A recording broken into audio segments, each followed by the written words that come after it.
Hey guys, welcome back to another snapshot video. Has been a while. Yesterday I got caught surprised by the snapshot. It was a Thursday and it was already quite late. So I quickly got a video out about the movable wizard cage, which is possible with the new reinforced deepslate blocks. And today with one day delay, we're gonna check out the rest of the snapshot. So definitely the focus is on the Warden, Ancient City, and all the new Sculk blocks that were added. Okay, so first of all, this is an experimental snapshot, which means a lot of things are not finalized and might be changed later. You also can't get the snapshot the usual way. You have to go to the blog post, follow the instructions, download a file, drag it into your versions folder, and select the version in your profile to be able to play the snapshot. So the first thing I want to check out is the Ancient City. I've been teleporting around already quite a bit to get a feel how often those ancient cities generate. It seems like there's no limit how far out they would generate. I always can find some around me. And they're pretty far away usually. So the next one is 2,000 blocks away. We can try that again. Teleport 10,000 blocks, locate it. It's almost 3,000 blocks away, the next ancient city. So those are quite rare. Those are not really an indicator at the surface level. It would somehow tell you that there's an ancient city below. So it seems like you have to randomly find those. There's not a mechanic like finding a stronghold with ender eyes. So I guess you just have to randomly dig around, and usually around y minus 30, minus 40, is where those ancient cities would generate.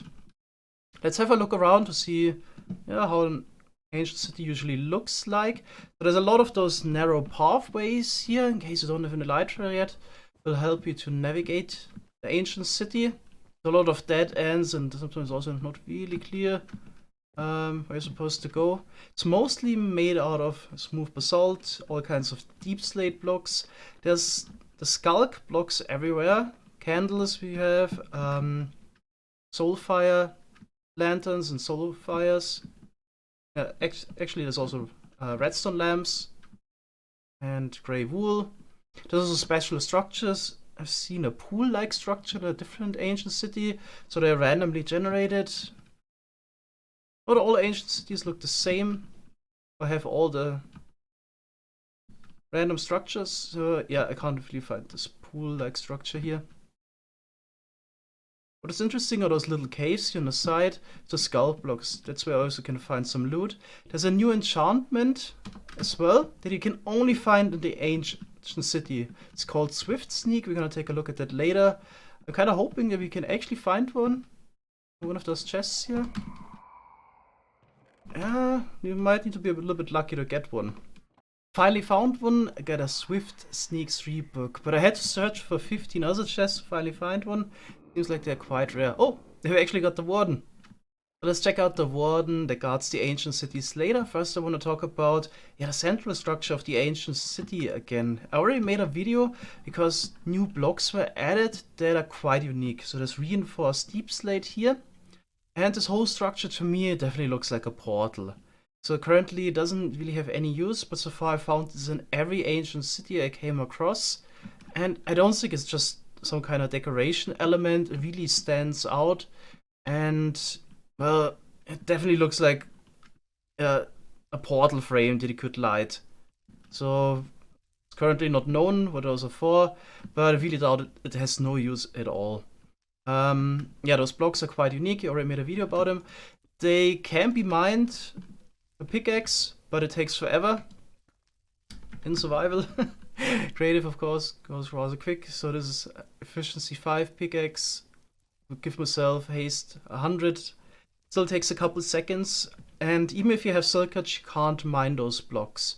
So they wouldn't drop anything. You can only destroy them. What you can do with them, you can move them distance. But I already heard through the grapevine that's probably not intended, which is quite a shame because those blocks are quite unique. So the blast resistance value of those blocks is similar to obsidian, so high enough that no explosion in a game can destroy them. But it's also resistant to any boss mob attack. So you already saw a blue skull, I think, right there. Doesn't do anything to those blocks. For example, ancient debris or obsidian Similar blocks that are also blast resistant would of course be broken by the wither, but not the reinforced deep slate. So that's kind of similar to an end portal frame block or a bedrock block. In my previous video I've already shown that you can use those reinforced deep slate blocks to make a movable wither cage, which is super interesting for some automatic mining machine concepts. But what I've heard is that the movability of those blocks is unfortunately not intended and might be removed again. It's actually quite a shame, because I don't even think this would have been OP. So given how rare those ancient city structures are, and how much effort it would actually be to do anything with those blocks, I think this wouldn't be unbalanced at all. So of course you can make a wither cage with this, which is an easy way to kill the wither, but we already have bedrock in the game, which can be used the same way. So even if you don't want to remove any bedrock right now, you can still use the end portal bedrock blocks in the end dimension to cheese the wither, or you can use some of the bedrock at the top of the nether. So I don't really see this as being a problem, or that would shift the meta of the game too much. And yeah, if you would want to make a huge mining machine out of this, you would need to bring the reinforced deep slate blocks from multiple entities to one location, which is probably 10,000s of blocks away. So it's actually not really that feasible to make something useful out of it.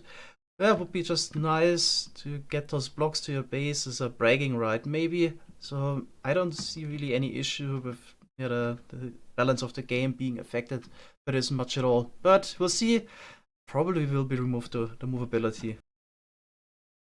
Next, let's talk about the deep dark biome. So the ancient cities usually generate in a deep dark biome, but I also found deep dark biomes without any ancient city.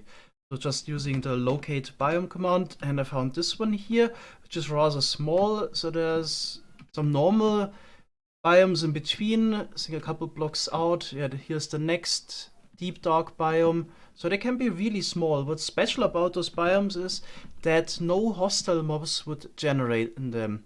So this could be quite interesting for some building projects that you want to be safe. So it's similar to a mushroom island. Next, I want to take a look at the Skulk blocks that were added to the game. Actually, after a bit of flying around, I found another ancient city next to those initial deep dark biomes. So I'm not entirely sure if it's possible to have any deep dark biomes without any ancient city nearby. So in total, there's 5 different Skulk blocks in the game now. You already know the Skulk sensor from the, I think, 1.17 snapshots when it was added to the game, so you can test out the functionality. So this is the block that detects sounds. Not gonna cover it all, but depending on the type of sound, in case you've got a comparator in front, get a different signal strength output, and so on. But yeah, we already covered this in previous snapshot videos. So let's take a look at the other 4 Skulk blocks. So maybe let's start with the least exciting one. There's Skulk veins around the Skulk blocks, which seems like it's just a decoration block. You can get it using a Silk Touch hoe. If you use a normal hoe without Silk Touch, wouldn't drop anything. Here you can see we're getting, yeah, Skulk vein block. Which you can place down again. It's not climbable or anything. Seems like this is just for decoration. The majority of the blocks you can find are the Skulk blocks. What's unique about those is if you mine them with a non-Silk Touch hoe, they would drop XP. There's exactly 1 XP per block. So to get to level 1, I think we need to mine 7 of those. There we go, got 1 level. If you mine them with Silk Touch, you get the Skulk block itself, which you can place down and get XP later. You can also insta-mine them, get efficiency on your hoe. So of course the Skulk block is really interesting as a easy XP storage. You've been probably in a situation where you quickly want to rename an item or do some low-level tool enchanting, and you didn't have any levels because you died recently. So maybe at your main storage, XP farm is far away, and now you would have the option to use the Skulk block to quickly get a couple levels. So you could maybe just dual wield and tap it like that. In case you have instant mining, unfortunately holding right and left wouldn't work. At some point breaks, but if you have a hoe without instant mining or efficiency, you could use that instead, and this way you would get a constant Yeah, source of XP even. Okay, so it's definitely good for some quick enchanting without any bottles of enchanting. You can also move the Skulk block with pistons, which probably will become quite useful in case you want to make a farm out of this. Let's see if you can also get a Skulk Shrieker. So I'm just gonna summon a couple piglin brutes. There we go. This should create a lot of new blocks real quick. We're getting a Skulk Census again. Let's see. There we go. Got a Skulk Shrieker block as well. This actually has quite a range. Just look at this. I think I'm just gonna keep this running and see how far this goes. Does it also convert blocks underground? Or is it just surface level? Let's see what we got below. Yeah, it seems like it's only surface level that gets converted. But in case we create an opening, yeah, it would also convert those blocks going downwards. But it looks like it always needs an air block nearby. You can also see those bubbles, so that's basically how the spreading of the Skulk blocks is attempted. I've also seen those bubbles just getting lost somewhere. So it's basically not guaranteed you will always convert. In case of the Piglin Brute 20 blocks, sometimes if those bubbles get lost, then it also stops. Yeah, we already got not pretty far. Oh, it's still going, so this is quite interesting. In most places now the growth has stopped, but here it keeps spreading. It just keeps going. So I wonder how far this will go. Probably until render range even. You know, goes into a cave. Oh, this is awesome. I haven't mentioned it so far, but it's kind of obvious, so you can also kill the mobs without any player involvement. So usually mobs would only drop XP if they're killed by the player, but the skull conversion also happens if they are killed by fall damage, for example. So technically you could make a fully automatic XP farm that doesn't require a player, but unfortunately it doesn't work with TNT. So if you blow up the Skulk blocks with TNT, it doesn't drop XP. Which is quite a shame, but luckily there's a workaround. And again, we need the wizard, so we can already use our new wizard cage blocks. And I'm just gonna show this real quick. The wizard breaks them. They do drop XP. So you could make a stone generator, for example. But this is a Skulk replaceable block. Have some sort of a mob form, let's say a skeleton spawner or a spider spawner, convert the stone into a Skulk block, push the Skulk block into your wizard cage, yeah, trigger the wizard, either by suffocating or projectile, and it would drop XP. So this is pretty cool. Hopefully this is actually intended, because otherwise I wouldn't know how useful the Skulk block is, because it's actually a lot of effort to mine it or place it down again for later. So in case you need some kind of AFK XP source, I'm not sure without the wizard mechanic it would even make any sense. But now the spread also has slowed down significantly. I was wondering if it would maybe be helpful to have multiple Skulk catalysts, but it seems like only the one that is closest would get triggered. And here you can see the blue souls or particles emerging out of the Skulk catalyst block. Yeah, but one is enough, it seems like. Endstone is also Skulk replaceable, and a dragon drops 12,000 XP. So we should be able to convert 12,000 blocks this way. Alright, do we have a strength? Maybe for science we should try to kill the Ender Dragon next to a Skulk Catalyst. Just gonna teleport him here real quick. Did it work? I'm not sure. Was it too far away? Yeah, probably. Let's maybe try that again. Seems like it doesn't work properly, so I tried to summon in a couple more Ender Dragons and kill them immediately. But that didn't work. Could maybe try it with a Wither. Let's see if we have more luck this way. So the Wizard drops 50 XP. Yeah, it definitely works, even if we use command blocks. Next, let's also check out the Skulk Shrieker block, which is also an opportunity to experience the Warden. I haven't really done it in survival yet, so this might be quite interesting. I set my spawn point here. I got full netherite gear of protection 4. Got a smite sword and a lava bucket and tough. So let's see if I can take on a warden. So the way you summon it is you make noise next to a Skulk sensor that would alert the Shrieker block. And there we go, get the darkness effect. Oh god, it gets really dark. You've already seen it. The warden digs itself out of the ground. I can hear it, but I can't see it. It's actually quite scary. The warden is also definitely something you don't want to mess with.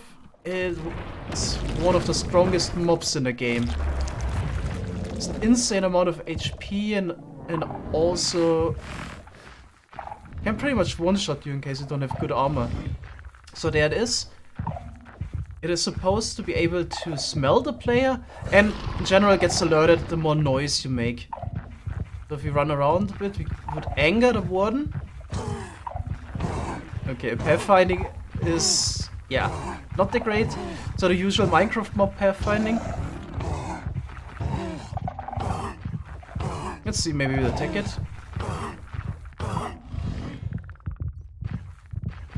It's actually not that scary, you can just probably outrun it.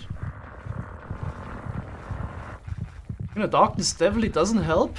Hope you can actually see something here. For me it's super dark.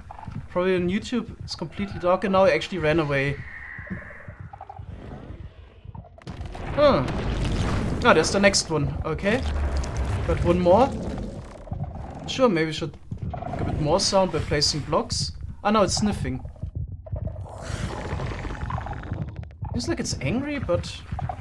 Oh, now it's attacking, okay. Full netherite armor with 3 hit. Okay. So in case it actually gets you cornered, you're pretty much dead, regardless of the gear you have. Then... it's probably best to just avoid it, to be honest. Yeah. So I gave myself some night vision to counteract the effect a little bit. But we still have the darkness effect, so even with night vision you have a limited range of vision. Okay, here we got a warden, he's trying to sniff me out. I'm actually gonna try something else. Oh, it's attacking. Let's see if we can outrun it, it's also kinda interesting. Usually it shouldn't be able to maneuver much through rough terrain. And I kinda wanted to try to distract it with a bow. Okay, so once it's tracking you, definitely gonna follow you. In case it's no longer aggro, you should also be able to distract it by like shooting projectiles somewhere. And then it would go after that. So let's see if we can fool the warden. Yep, definitely detected the arrow and it's going after it.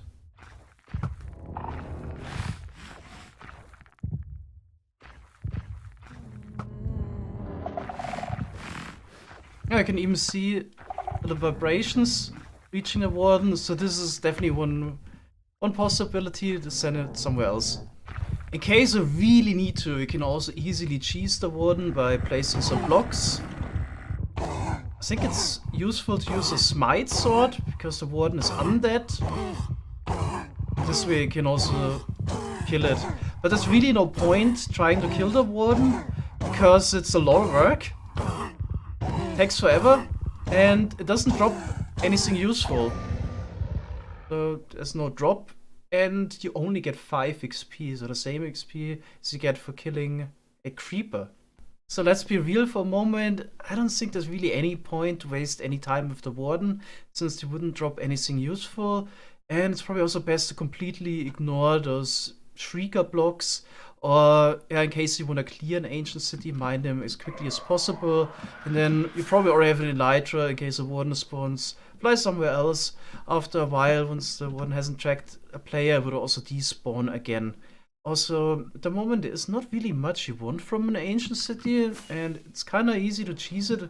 All you need is really an elytra, and you can just fly around, pick up maybe the skull catalysts that are not renewable, pick up the reinforced deepslate blocks maybe, in case they're still movable, and try to search for chests. because they can contain the Swift Sneak enchantment, not this one. Okay, interesting side note, I just came across a skeleton skull, which was part of the structure here. Kinda interesting, because now you can get a skeleton skull without having to get a charged creeper first. While we're at it, I also want to show off another cool ancient city that was found on the Cycroft Snapshot server. Here we got one that is below a lava lake. So that's quite interesting. This can also happen. Completely covered with lava, and I think there's also some water over here. Yeah, so it can be flooded by both lava and water. One thing that's also very interesting is the hitbox size of the Warden. He isn't even wider than a block. So this is something that Doc M told me about. You can easily cheese a Warden by just having him in a 1x1 hole filled with water. He doesn't get out of there. Ah, you're not tough now, aren't you? Yeah. It's probably also possible to make some kind of Warden farm contraption where you have shriekers and Skulk sensors and some kind of noise source to get a Warden to spawn. So this seems to be working. Probably a limit to how many could be nearby. And then maybe kill them, but it's rather pointless. I mean, you would get 5 XP, but there's probably better ways of getting XP, I guess. It's also interesting, you can't get a Warden in a minecart as far as I know. Or a boat. Try to push him in there. Despite the small hitbox, can't be picked up. Let's see a boat. Also pretty sure this wouldn't work. Yep. Can't put him in there. Now let's also check out the Swift Sneak enchantment. This is something you can put on your boots, but you can't combine it with Depth Strider, Soul Speed, or Frostwalker. So you have to choose between. So this basically allows you to sneak a little bit faster. In the case of Swift Sneak 3, as fast as walking. So this is Swift Sneak 1, 2, and 3. Wonder if you're running and switch to it. Yeah, so it's definitely pretty fast. And of course, what this would be mostly useful for is bridging. So, in case you get it right, you can definitely be a lot faster this way without any danger of falling down. This is another pretty good use for Swift Sneak. Be Like Panda made me aware of this, so you can also get an advantage in those 1x1 tunnels. Where you're crawling around. You're actually faster there with the enchantment. So if I take the boots off, it's a normal speed, and that's with Swift Sneak. Actually the fastest if you go sideways. Press W and D in this case. Okay, that might be useful in some cases.